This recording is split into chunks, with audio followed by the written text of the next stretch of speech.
14 seconds. That's how long it took for Grant, the local black belt hero and fiancé of my sister Kaylee, to sweep me flat onto the mat in front of a room full of students. 14 seconds of air punched out of my lungs, laughter cutting the silence, and no one offering me a hand up. But that wasn't the part that broke me. What hurt more was realizing how long I'd been bowing to people who'd never even acknowledged I was standing. So, before you get comfortable, take a moment to like the video and subscribe, but only if you genuinely enjoy what I do here. And hey, drop your location and local time in the comments. I love seeing where you're watching from. My name's Delaney. Kaylee is the golden child, always has been.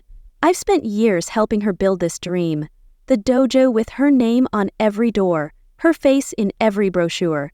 Quietly, I funded it, fixed it, filled in all the gaps. But a month ago, she stood in the middle of the grand reopening of our gym and smiled, telling a reporter, "Delaney? She's just here to help with cleanup." Later, during a class demo, Grant swept me in front of everyone like I was just a prop.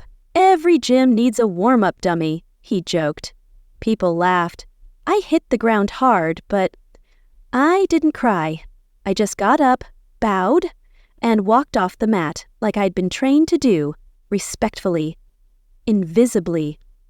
The walls of the gym are lined with pictures. "Meet the founders," the silver lettering says. Kaylee, mid-kick, center stage. Grant, arms crossed beside her. And not one mention of me. Not even a side note. Not even a thank you. It's like watching your own reflection disappear while others keep smiling into the camera. The crowd that day? They only saw the shine. Parents sipping flavored seltzer, kids trying on gloves, music playing upbeat in the background. I was asked to help with guest flow, like it was a school bake sale instead of a business I literally co-signed the lease for. Downstairs, I stacked floor pads while laughter floated from the main studio. I heard my name in a whisper, Grant's voice low. "Oh, Delaney? She's just here to make us look more inclusive," they laughed again. I froze. My hand clutched a foam mat. I didn't move for 10 seconds. Then I blinked and kept working. Quiet, efficient, invisible. That's what I'd always been to them. At 15, I built Kaylee's first site on our family's wheezing desktop. At 27, I risked my credit score to help launch her studio. She said it would just be between sisters. She never missed a payment, but I never made it into the paperwork either. It was always easier that way, for her. That day at the reopening, even the paper coffee cups had labels. Coach Kaylee, Founder Grant, Media, Guests. No unmarked ones left. I stood there, holding a wet rag, staring at the cups like they might offer me a different story, if I just looked hard enough. I stepped outside to breathe. The wind slapped my cheeks and my hands stung from the cold. That's when Grant's voice called out behind me. Casual? Like I was a delivery driver. "Hey, could you grab a broom on your way back in?" I didn't answer. I didn't move. I just closed my eyes, and I breathed deep until the bitterness melted into something colder, quieter. I used to think being silent meant being noble. But silence doesn't earn you respect. It just helps people forget you.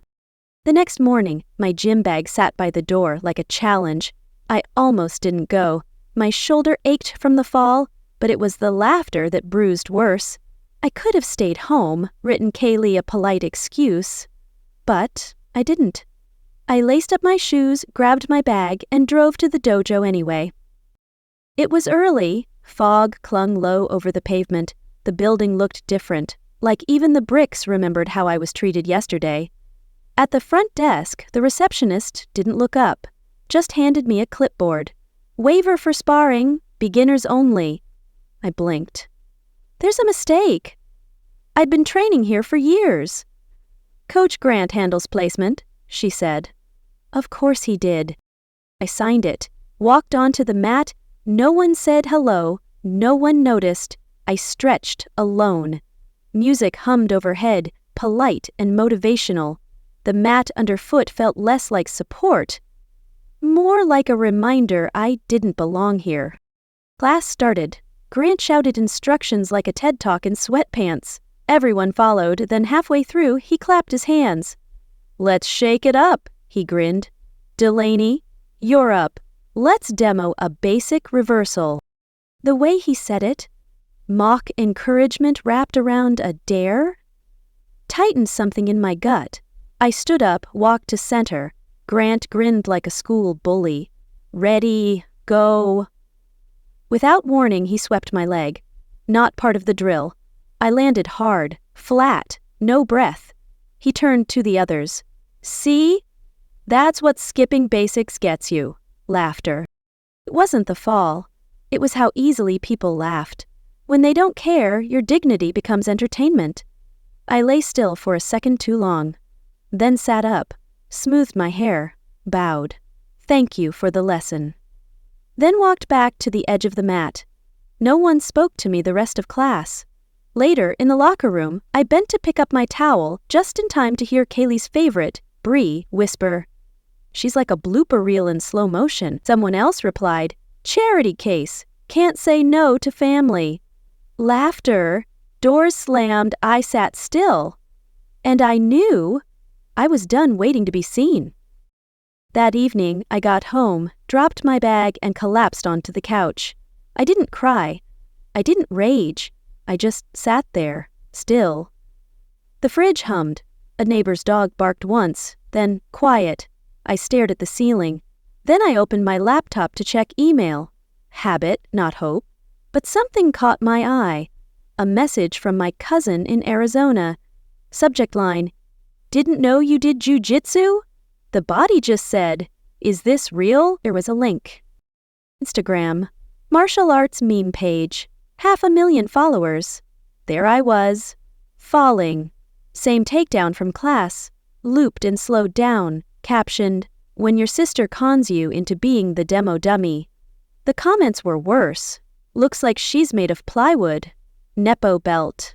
Bet that's the owner's sister. This is sad. She really thought she was part of the team. I didn't scroll any further, just sat there stunned. This wasn't someone's random upload. This was filmed inside our own dojo. Someone posted it. Someone wanted it to be seen. I texted Kaylee. "Did you post that?" She took over an hour to reply. "We use whatever footage promotes the brand best. Nothing personal." Those 2 words. Nothing personal. It knocked the wind out of me harder than Grant's sweep. I leaned back and looked at the ceiling again, small crack in the paint. I'd never noticed it before. And suddenly I was 11 years old again at the elementary school talent show. I played the piano, clean, no mistakes. Kaylee came on after me, singing a pop song, loud and off-key. Afterward, our mom leaned over to my dad and whispered, "Why can't Delaney just let her sister shine?" I was just a kid. I didn't even know how to French braid my own hair yet. But I learned right then. I was the backdrop, never the subject. That night, I didn't write back. I didn't respond to Kaylee or anyone. I just sat with it. And then something cracked, not a breakdown, more like a tectonic shift. Because I realized I wasn't asking for a seat at the table anymore. I was starting to question the table itself. 2 days later, I showed up to the dojo like nothing happened. Same cold parking lot, same routine, same invisible welcome. Inside, everything felt off. People were too polite. The music wasn't playing. Grant was nowhere in sight. At first I thought it was a fluke. Then I looked up at the check-in monitor. There it was. A slow-motion replay of my takedown, again and again, from 2 different angles. Captions in bold white letters. "Why Basics Matter. Real life example." My gut dropped. I turned around. Another screen near the merch shelf caught my eye. "History of Silverback Dojo," the title read, over an upbeat track. I watched, stunned. This was the new promo video. Polished, streamlined, sanitized.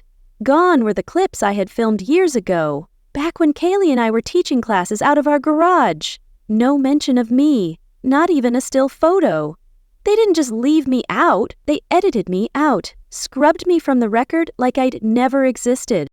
I didn't speak to anyone that day, but later that night, I opened my credit card statements. I wasn't looking for anything, just trying to think about something else. But then I saw it.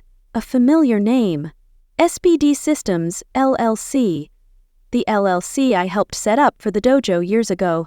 Monthly charges, $150, $180, sometimes more. It had been showing up every month for over a year. I called the helpline, hands shaking. The rep said that vendors had a recurring authorization since March 2022. I said, cancel it, but then paused. No, wait, not yet. I needed to know more. I pulled out the fireproof lockbox from the closet, sat at the table, and started digging through old paperwork, lease agreements, tax filings. Finally, I found it, our original partnership form. My name, Kaylee's handwriting, in pink ink across the margin. Just a formality, Dell. You're the best. The clause hit me like a punch. 33% silent ownership, non-voting, no withdrawal unless by mutual consent, silent. That word again. I'd signed it, trusting her. Thinking sisters meant something. I didn't sleep. The next morning, I drove 40 minutes to meet with a CPA named Linda. She read every page, slow and deliberate, then looked up and said, "They used your name and equity share to secure a business loan without your signature. But I didn't approve that." No, you didn't. Legally, it's complicated, but ethically? This is serious.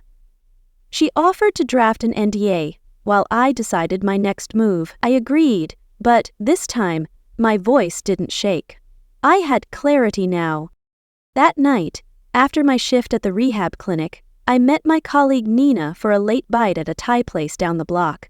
She could tell something was off. I'd barely touched my noodles. "You've been folding your napkin for 10 minutes, she said, not unkindly. I gave her a weak smile. You ever feel like someone borrowed your hands to build their dream and then told everyone you were just the helper? Nina didn't blink. Every mother I've ever treated in trauma recovery says the same thing. They carry the weight, then get told they're being dramatic, or emotional, or that the world owes them nothing because strength only counts if it's loud. That hit me. Loud, visible. Kaylee had always been that. And me? I just wanted not to disappear. We finished dinner in quiet. Nina didn't pry. But when the check came and I signed the receipt, something shifted. I didn't just scribble my name. I wrote it clearly.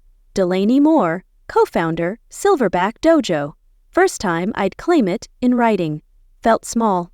Felt big. Felt real. The next morning, I was at the dojo before sunrise. The parking lot was still mostly empty. I walked past the mats, past the lockers, straight to the office. Kaylee and Grant were there. She perched on the edge of the desk, arms crossed. He was spinning lazily in the office chair. "We need to talk," I said. They looked up, Kaylee's face flickering between surprise and something else. Annoyance, maybe. I didn't wait for permission. I laid 3 documents on the desk. Business registration, a printout of the monthly charges, the silent partnership agreement. I tapped the last one. This is your chance to fix this quietly. Kaylee didn't say anything right away. Her eyes moved over the papers, then back to me. Her voice didn't crack, it never did. But there was a shift, like she'd gone from curious to calculating. Grant scoffed. "You kept those? You weren't even supposed to be involved like this." I didn't reply, just waited. Kaylee tilted her head, her tone soft but sharp. "Delaney, come on. It's not a good look to drag up old stuff. We're running a real brand now." Grant leaned forward. "Yeah, stay on the mats. Don't start thinking you're owed something just because your name's on a piece of paper." The air was tight, charged. Then he added, smirking, "If you weren't Kaylee's sister, I would have cut you after the first week." I didn't flinch. I just gathered the papers, folded them neatly, and said, low and steady, "There are 2 copies of this file, and the other one's not in my possession anymore." Then I walked out. No drama, no slamming doors, just silence. As I passed the front desk, Bree appeared with her clipboard, that same fake concern in her voice. "Everything okay, Coach?" I didn't stop walking.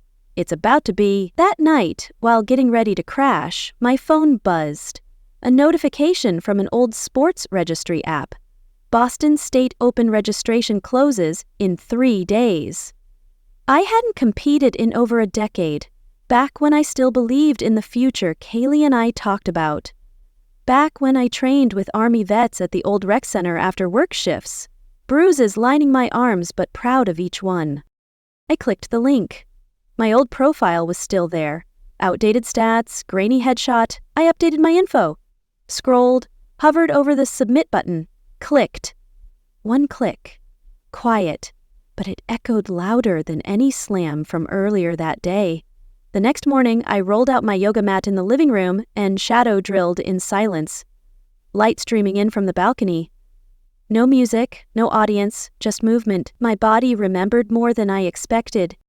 By dusk, I drove to the Southside VA Rec Center, where Master Jenkins, my dad's old friend, still ran evening training for veterans. The mats were cracked, the lighting flickered, and the room smelled like floor wax and tiger balm, but Jenkins moved like time never touched him. "Explode your hips, not your ego," he muttered as he corrected my posture. We trained until my shirt was soaked through. He never said much, but before I left that night, he handed me a printed form. "I filed this," he said, nodding toward it. "Black belt alternate application for Boston." His signature at the bottom. "It's legal and earned." I sat with that paper on my lap in the car for a long time before heading home. Didn't even start the engine. Just stared at Jenkins' signature. It felt like someone finally stood behind me, without needing anything in return. I wasn't used to that. At home, I put the form beside my laptop and opened my phone. A new video was up. A grainy clip from the dojo. Me, mid-drill, slipping during a light warm-up. It was clearly taken without consent. No sound, just slow motion, and the same tired insult as the caption. "Someone thinks she's ready for Boston. Midlife meltdown, anyone?" I didn't react, just closed the app, but I could feel it crawling under my skin. Not anger, more like clarity again. I opened a new message to Jenkins, started typing, "Maybe I'm not ready." Then I stopped. His voice echoed, "You were ready before you let them in your head." I deleted the message. That was enough. At the VA clinic the next day, one of the older veterans waited behind after his session. Didn't speak much, just handed me a folded piece of printer paper. I opened it later, pencil drawing a lone woman barefoot on a mat, shadows laughing from the sides. But her posture? Solid. She stood her ground. No caption, just strength. I folded the drawing gently, slipped it into my folder, and trained harder that night. Same sweep, 28 reps. Then again. And again. I whispered Jenkins' words with every move. Then I whispered what the vet left unsaid. "Hold your ground, even when it shakes." I believed both. Fully now. 2 days later, I drove to Boston before dawn. Fog clung to the windshield, and my breath clouded in the cold. I checked in, signed the waiver, waited. Then came the announcement. Due to a withdrawal in the black belt bracket, alternate Delaney Moore had been selected to step in. The room swayed just slightly, but I moved steady, calm. The mat wasn't unfamiliar. It just looked different in this light. Grant stood on the other side, hands on hips, that same smirk. He leaned toward the referee, whispered something, then looked back at me like he'd just been handed a joke he was dying to tell. But this wasn't a joke. Not for me. Kaylee, behind the barrier, tried something too, whispering fast to one of the event officials. He shook his head. No changes, brackets locked. The ref raised his hand, motioned us forward. I bowed first. Low. Respectful. Not to Grant, not even to the competition. I bowed to the moment. Then raised my head and met his eyes. He lunged the second the ref stepped back. I didn't flinch. I shifted, caught his pressure, redirected it. He was strong, sure, but too eager, too used to control. That's the thing about people like him. They always overplay. Second attempt, he overcommitted, I moved clean. Drag, shift, trap, he tapped, 14 seconds. The whistle blew. There was a beat of stunned silence, then one clap, then another, a wave of it. Not wild cheering, just real acknowledgement, the kind that lands heavy. Grant stood, face rigid, jaw tight. He didn't bow, just turned and walked off the mat, pushing past people like he didn't recognize his own shadow. Kaylee didn't speak. She stood still, lips parted like someone had stolen her script. I stayed kneeling a second longer, then bowed again, not to the crowd, just to the space where it all ended. At the mat's edge, Jenkins waited, arms folded. "That's what it means to hold your line," he said. I nodded once. No smile, no fist pump, just knowing. The whispers shifted behind me. No more charity case, no more Nepo belt. Just a new line passing quietly from one onlooker to the next. 14 seconds. She shut it all down in 14 seconds. And I stood without shaking. Kaylee approached slow after the match. No entourage, no smirk. Her words clipped. Smile tighter than usual. That was unexpected. I didn't blink. You never asked what I knew. You assumed what I didn't. Something in her eyes changed, just slightly, but I saw it. I'd seen it before, when I outscored her in algebra, when I fixed her college pitch deck, when she realized she couldn't erase me this time. I didn't press it, just reached into my bag, pulled out the same gray towel Grant had tossed at my feet weeks ago, like I was a janitor, not a fighter. I walked to the spot where I'd been taken down, folded the towel, placed it gently, no speech, no gloating, just placed it, then walked off the mat. I hadn't even made it home from Boston when my phone buzzed. No name, just an anonymous link and a headline that hit like a brick. Manufactured sympathy, staged win at Boston Open. I clicked. Shouldn't have. There it was. Split screen. Me getting swept at the dojo on one side, the Boston match on the other. Edited. Cropped. No context, no truth. The captions said everything they wanted. She played victim to steal the spotlight. Is Clout Grappler? The comments were worse. This smelled like a PR stunt. She probably cried her way into that bracket. Except I hadn't cried. Not once. Not for them. Not for this. I didn't respond. I documented.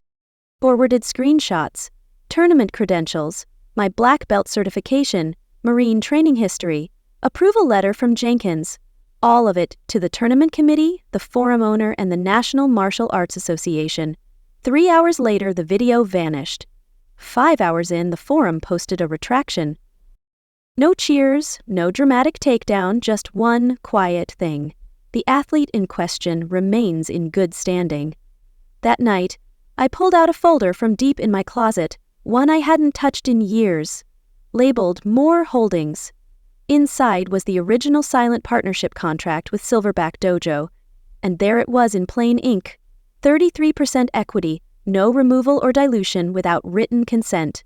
They'd used my name to apply for funding, charged me on the back end, edited me out on the front end. I called a lawyer. He listened quietly as I laid it all out, then said 3 words that would shape the next week. Then we sue. By Friday, the board met. A sterile conference room inside a community credit union, with 7 members, 5 in person, 2 dialing in. Jenkins sat beside me, not as a rep, as a witness. He spoke first, quiet, steady. She was there from day one. She hung the lights, painted the walls, fronted the lease. When Kaylee begged for help, she said yes. Then came the tournament official. Zoom static, but clear. I oversaw the Boston match. Credentials were valid. Skill was real. The vote. 5-2. Kaylee was removed as executive director. Grant was banned permanently from all affiliated competitions. Someone asked me if I'd be stepping in. I shook my head. I'm not here to replace anyone. I just want my name restored, my stake honored, and the footage taken down. I stood. That part was done. That evening, my phone rang. I didn't need to see the caller ID. Kaylee. I picked up. She didn't say hello, just silence. Then finally, "You've always had a way of making me feel small." I didn't react. "I never needed you to feel small," I said. "I just needed space to exist." She hung up. No goodbye, just the click. I didn't text back. Instead, I poured a glass of water and stood by the window. Outside, the street was quiet. For once, so was I. The next morning, a package arrived at the clinic, no return address. But I knew the handwriting. My father's. Inside, a single sheet of lined paper. Creased, but clean. Delaney, the one who never needed applause to lead. Let them come second. You've always been first where it counts. No sound escaped me, but the tears came anyway, soft, slow. Not from pain, just release. Later that night, I didn't talk to anyone. Just set up my old camera, knelt on the mat in my apartment, and recorded one thing. Me folding that gray towel. No speech. No music. No caption. Just a woman claiming space. 6 months later, I'm teaching twice a week at a rec center in Durham. The floors creak. The mats are worn. The heater groans all winter. But it's mine. Students come for their own reasons. An ICU nurse with arthritis, a mother recovering from an abusive marriage, a woman who lost her son and needed a reason to wake up. No one's chasing trophies here. They train. They breathe. And I meet them where they are. One Thursday, just as class ended, someone stood in the doorway, clothes too baggy, eyes down, no makeup. "Bree." She stepped inside, voice low. "Didn't know you taught here." I didn't answer. She sat on the bench, stayed the whole session, watched in silence. At the end, she bowed. Not to me, to the space. That was enough. The next day, a small envelope arrived in the mail. No name on the front, but I recognized the script. Kaylee. Inside, one sentence. "I watched your video. I finally saw you. I hope it's not too late." I didn't write back, but I folded the note, tucked it into the same box where my father's letter now lives. Not forgiveness, just acknowledgement. Sometimes, closure isn't about rebuilding the bridge. Sometimes, it's about planting your feet on solid ground and choosing not to step back into the fire. That week, I stayed late after class. The lights dimmed on their own, and I sat on the edge of the mat. I tied my belt slowly, placed the towel beside me, not as a symbol just because it belonged. No thoughts of Grant, or Kaylee, or the forum trolls, just breath, just space. The woman who used to be invisible now writes her story. Silently. And that silence? It doesn't mean defeat. It means decision. 14 seconds didn't make me strong. What I did before and after did. If you've ever been invisible in your own family, if you've ever built something just to be erased from it, what would you do? Would you fight to be seen? I'm still curious. Was I right to push back? Let me know in the comments. I'll be reading.